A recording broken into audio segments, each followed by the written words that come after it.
દિયોદરમાં રમઝાન ઈદ ઉપર હજારો મુસ્લિમ બિરાદરો પહોંચ્યા જુમા મસ્જિદ ખાતે વહેલી સવારે 8 વાગ્યાની રમઝાન ઈદ પર મુસ્લિમ બિરાદરોએ કરી નમાઝ અદા। દિયોદરમાં રમઝાન ઈદ ઉપર હજારો મુસ્લિમ બિરાદરો પહોંચ્યા જુમા મસ્જિદ ખાતે વહેલી સવારે 8 વાગ્યાની રમઝાન ઈદ ઉપર મુસ્લિમ બિરાદરોએ કરી નમાઝ અદા। રમઝાન ઈદના પવિત્ર દિવસે નમાઝ અદા કરી માંગે અલ્લાહ પરવરદિગારની બારગાહ પાસે દુઆ।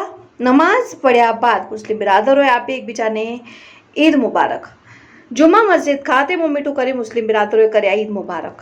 महीना पूरा मासना रोजा राखी आ पवित्र मास जे कहेवामां आवे छे ए मास पवित्र मासनी अंदर पूरा महीना रोजा राखी अने आज खुशीना दिवस पर अमारा जुम्मा मस्जिदनी अंदर सर्वे मुस्लिम बिरादरों नमाज अदा करी आपसनी अंदर जूना बंधु भूले आपसनी अंदर छे बहु हेत मोहब्बतथी मुलाकात करी अने आजना दिवसे हूँ दरेक भारतवासीओने रमजान महीना पवित्र अने ईदना ईद उल फित्रना तहेवार निमित्ते दरेकने हूँ शुभेच्छा पाठवुं छुं अने आ अमारो भाईचारो कायमी माटे जळवाई रहे एवी अमे अल्लाह पासे दुआ करीए छीए।